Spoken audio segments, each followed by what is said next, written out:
በቀን 44 ልምምዳችን ላይ የተሰጠውን የንግግር ፈተና በትክክሉ የተናገሩ ተማሪዎች አስራት፣ መሰረት እና አላሙዲን ናቸው። ጎበዞች በርቱልኝ፣ በዚሁ ቀጥሉ። Hello my dear students, welcome to day 45. ዛሬ የቀን 45 ልምምዳችን ነው። ይህን ቪዲዮ ላይክ በማድረግ ለብዙ ተማሪዎች እንዲደርስ አድርጉ። ወደ ልምምዳችን እንሂድ። በዛሬው ልምምዳችን ላይ 5 አይነት ቅርጽ ያላቸውን ንግግሮች እናያለን። የመጀመሪያው ዘይ ከን ይላል። ዘይ ማለት እነሱ ማለት ነው። ከን ደግሞ ችሎታን የምንገልጽበት ነው። ወደ ንግግሮቹ እንሂድ። ተዘጋጁ፣ እንጀምር። ዘይ ከን read well. They can read well. በደንብ ማንበብ ይችላሉ። They can make food. They can make food. ምግብ መስራት ይችላሉ። They can drive cars. They can drive cars. መኪና መንዳት ይችላሉ። They can climb trees. They can climb trees. ዛፍ መውጣት ይችላሉ። They can fix phones. They can fix phones. ስልክ መጠገን ይችላሉ። They can take photos. They can take photos. ፎቶ ማንሳት ይችላሉ። አሁን ደግሞ they will ብለው የሚጀምሩ ንግግሮች ይሆናሉ። will የምንጠቀመው የወደፊቱን ለመናገር ነው። they will cook dinner. They will cook dinner. እራት ይሰራሉ። They will go home. They will go home. ወደ ቤት ይሄዳሉ። They will come soon. They will come soon. በቅርቡ ይመጣሉ። They will wait here. They will wait here. እዚህ ይጠብቃሉ። They will send money. They will send money. ገንዘብ ይልካሉ። They will make friends. They will make friends. ጓደኛ ያፈራሉ። በመቀጠል they should ብለው የሚጀምሩ ንግግሮች ነው የሚሆኑት። should የምንጠቀመው ምክር ለመስጠት ወይም የራሳችንን ሀሳብ ለመግለጽ ነው። they should sleep early. They should sleep early. በጊዜ መተኛት አለባቸው። They should read books. They should read books.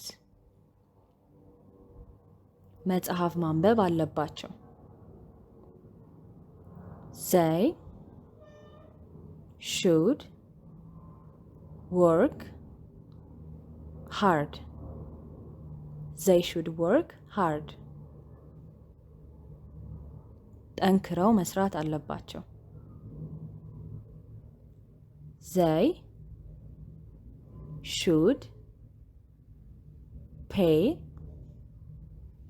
you. They should pay you. ላንተ መክፈል አለባቸው ወይም ላንቺ መክፈል አለባቸው። They should listen well. They should listen well. በደንብ ማዳመጥ አለባቸው። They should speak clearly. They should speak clearly. አጥርተው መናገር አለባቸው። በመቀጠል they must ብለው የሚጀምሩ ንግግሮች ናቸው። must ደግሞ ግዴታን ለመግለጽ እንጠቀማለን። they must bring food. They must bring food. ምግብ ማምጣት ግድ ይላቸዋል። ምግብ ማምጣት ግዴታቸው ነው።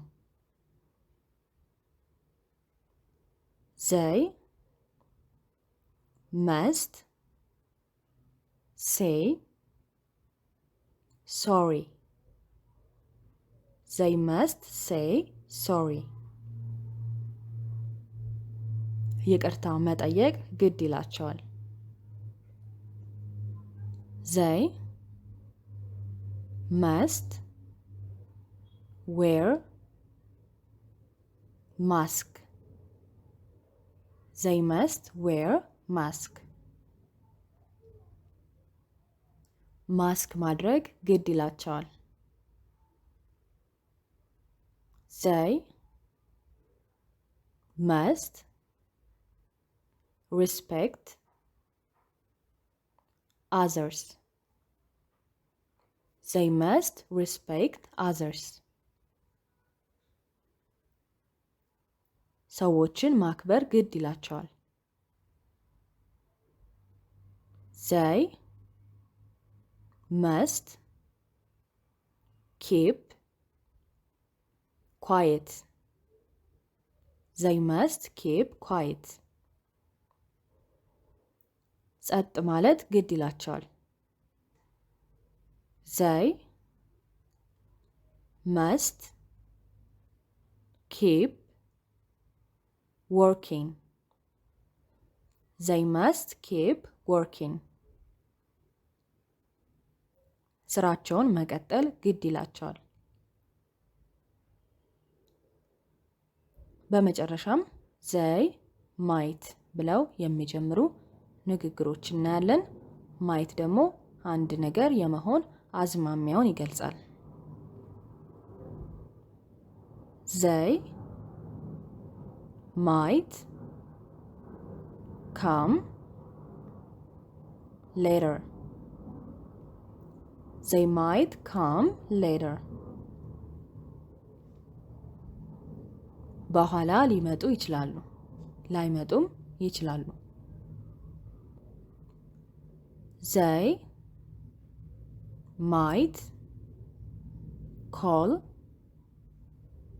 you. They might call you. ላንተ ሊደውሉ ይችላሉ ወይም ላንቺ ሊደውሉ ይችላሉ። They might get sick. They might get sick. ሊታመሙ ይችላሉ። They might need me. They might need me. ሊፈልጉኝ ይችላሉ ወይም እኔ ላስፈልጋቸው እችላለሁ። They might be right. They might be right. ልክ ሊሆኑ ይችላል። They might be tired. They might be tired. ደክሟቸው ሊሆን ይችላል።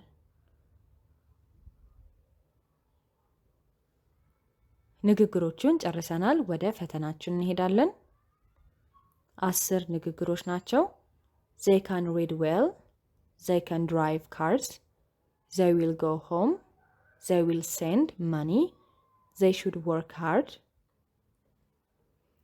They should listen well. They must say sorry. They must respect others.